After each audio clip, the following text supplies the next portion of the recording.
Welcome back to part 2 of covering the units of Beasts of Chaos. Today we're going to be going over briefly the Herdstone, the Dragon Ogres, and the leadership of this faction.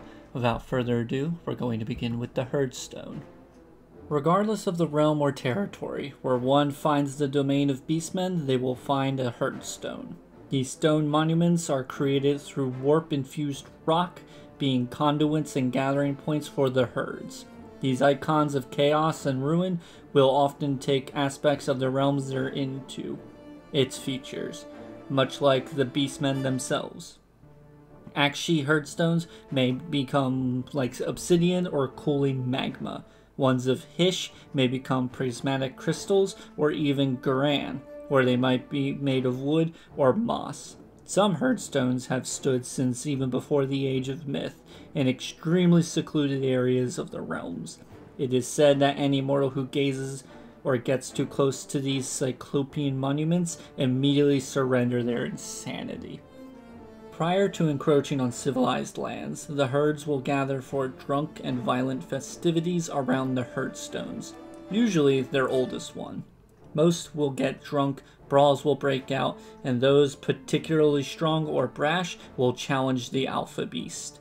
Fires will roar at the base of the Herdstone, causing the monolith to leak warp energies. This will bathe the Herdstones in the energies of the warp, and anointing their most animalistic instincts and fury. These revelries can become so intense that they can draw the attention of the Chaos Gods. The gods who manage to see will offer gifts in an attempt to steer the herd in their own motives. Tentacles may sprout from the stone, or even a geyser of blood may shoot out of it. The gods may even gift specific, stronger members of the herd with gifts. If the alpha beast accepts these gifts, they will at least be partly do what the gods demand, or at least until a different or more anarchy-filled situation comes along. Or they may refuse and slaughter all those gifted by the gods. Particularly defiant alpha beasts will even destroy the now god-tainted Herdstone. Though this is often not a good choice and very foresighted, for either the act may incur the wrath of the Chaos Gods, and the latter may also have the herd they lead turn against them. After these revelries, regardless of what happens, the herd will set out to raid and destroy. As they do, they will erect new Herdstones, either corrupted rock dragged from its place by beasts, or standing pillars carved and corrupted to serve the same purposes. On some rare occasions, the ruins the herds bring to the realms may cause the Herdstones to sprout out of the ground suddenly. Each new Herdstone, regardless of how it got there, will be anointed with sacrifices, and grisly trophies and sacrifices will also be burned alive or impaled upon the horns/stakes attached to the stone itself. The longer these icons of ruin stand, the more raw energy of chaos they leak and spread throughout the realms. This causes the surrounding area to become twisted and corrupted, both the land and the animals. This will continue and remain constant to set the ground for the Beastkin's return to it one day. The massive beasts known as Dragon Ogres are ancient beyond imagining, and are just as destructive when they rampage. Only the mightiest of heroes and enemy monsters are enough to match them in physical stature. And if enemies survive this, the crackling storm that surrounds them, striking lightning bolts into those surrounding the Dragon Ogre, as it butchers with speed and savagery of a true primordial being.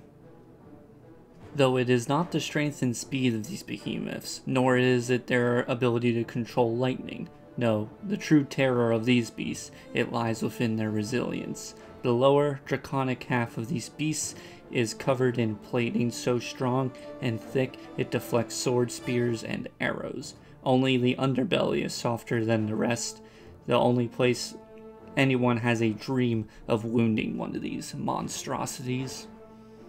However, most will not get the opportunity, as they are stamped on or cut down before they are even given the chance to strike. Even if wounded, the storm that plays around acts as another defensive factor. As lightning strikes the wounds of the dragon ogre, the wounds knit themselves closed, as if cauterized entirely. This power is so prodigious, it is rumored that they can regrow limbs to working order, fully functional.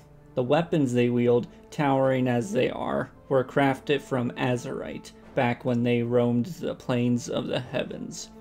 Then came Sigmar, and when they fled Azir or were forced out, their weapons crashed into the realms, making giant craters.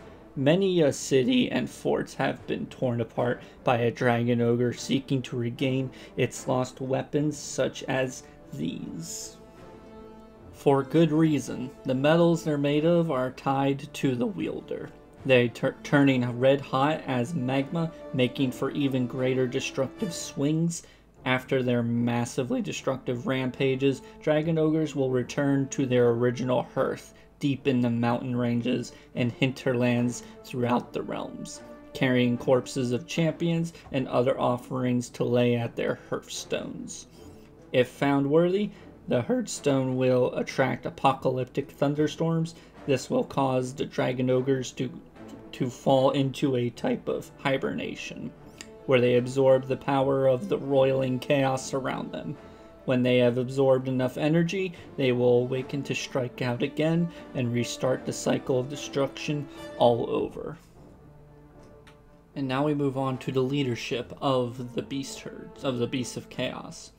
One of the tops of the food chain, and usually the lead of an entire beast herd, the Beastlords are the alpha beast of the herds, usually, and are iron-handed tyrants in their rule. It is a requirement to lead the beastmen, as most are Ogres, who are either eaten by wild monsters or killed by their kin for sport.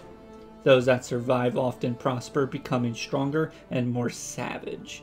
Those that obtain Beastlord status tend to be much larger in stature, with giant muscles and horns the size of swords, being physically intimidating as much as by their presence. Being able to bind an entire herd to your will, it requires both.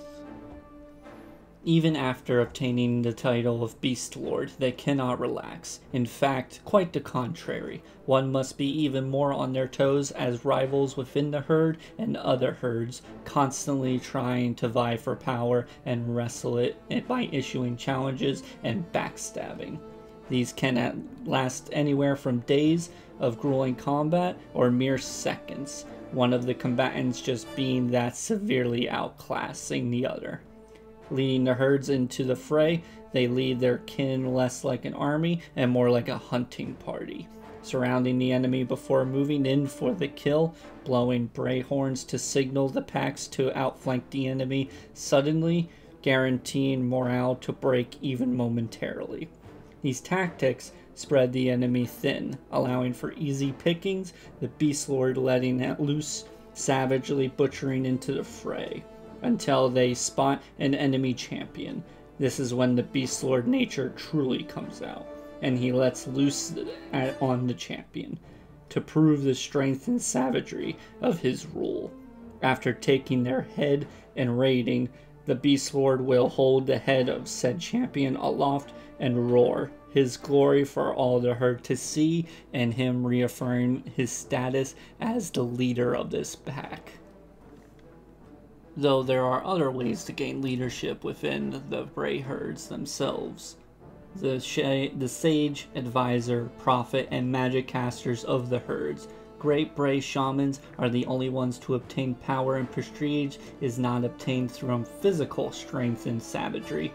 These deranged and twisted shamans use their power to divine where the herd should go next, or even of encroaching danger. These rituals usually require using entrails to see portents of future. Even nature warps in the presence of it, causing even weeds to sprout teeth, die, and come back into as tentacles, all within moments of being within the presence of this corona of chaotic energies. In the battle, they wield their powers to great effect, casting warping powers on the enemy, causing rapid mutation, empower their fellow beasts with strength and savagery. Most impressively, however, as they can reach into the minds of enemy monsters and turn them against the enemy, causing confusion and terror within the enemy ranks. To the rest of the herds, view shamans as a beacon of ruin and destruction, serving them to greater violence when one is on the field of battle, even before casting any magics. Next will be the topic of the leaders of the warhordes, which tend to be doom bulls, bulgors of larger stature and strength, horns being as long as several gores. These hulking beasts tend to lead by example and from the front, making sure they are the first into the fray to allow them to make sure they get the first taste of flesh and the best pick of loot. Being the biggest, toughest, and meanest, they get the best armors and the best giant weapons. None that are crushed or destroyed in the combat, that is. When in the thick of it, one swipe can hew several men in half easily, even in armor. As the Doom Bull gets going, slaughtering left and right, it gets excitable, and its roar causes the warhorde beastmen to feed off their bloodlust. This causes a chain reaction which allows them to become even more frenzied, and it allows more to be called to the fray. Much like other members of the warhorde, Doom Bulls are possessed by a blood greed, always seeking the enemy champions to assure they get to eat the best meat and absorb some of their strength into them, keeping them at the top of the food chain. However, this is the biggest factor as to why Doom Bulls rarely become alpha beasts. Their bloodlust makes for poor leadership and often lack the cunning of gores to pull off proper ambushing or other tactics. Nonetheless, they serve as phenomenal leaders for shock units, allowing them for more easier ambush and outflanking maneuvers by the rest of the herd, crashing right into the sides of enemies and picking them apart, causing mass panic and confusion. To circle back to dragon ogres, they don't die of age, but they can be slain in combat. Those dragon ogres that survive the eons of war and rampaging will grow in power and in size, eventually becoming a Shaggoth. Nothing in the wilds of the mortal realms is more terrifying and destructive than a dragon ogre Shaggoth, being true forces of nature, but given a true hate and disdain for any civilizations that has the unfortunate luck to draw the gaze of an awakened Shaggoth. When a Shaggoth goes out on a rampage, its roar shakes the mountains it descends from. This is the only warning local civilizations will get to organize any defense that they may have. These massive beasts are the largest of dragon ogres, and can continue to grow as long as they continue to feed on storms and cause destruction. Needing to survive millennia of warfare, only the most willful and strongest amongst their kind can become Shaggoths.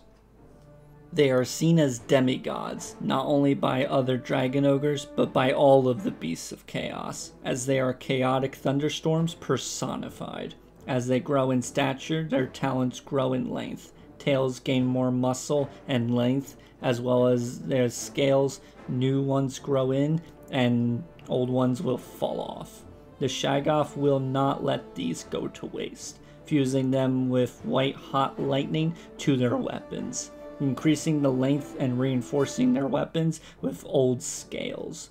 This causes the already massive weapon to become chungus in size. Size alone is not what makes a Shaggoth. They are also conduits and masters of manipulating storm energies. Through instinct and willpower do they master this power, wielding winds that shear trees and can rip skin off bone, or harness lightning to heal wounds and zap their foes. The domains of these behemoths tend to be massive, lording over several leagues of territory in desolate regions. None they are master to are foolish enough to challenge a Shaggoth. Only another Shaggoth has a hope or even a chance to challenge one. And the duels between Shaggoths is titanic, causing cataclysmic damage to the surrounding area, but whoever wins is stronger for it. And that will conclude this video for today. Next we will do the Monsters of Chaos, and even though they're within the Beasts of Chaos, I do believe they can be used in almost any of the other Chaos factions.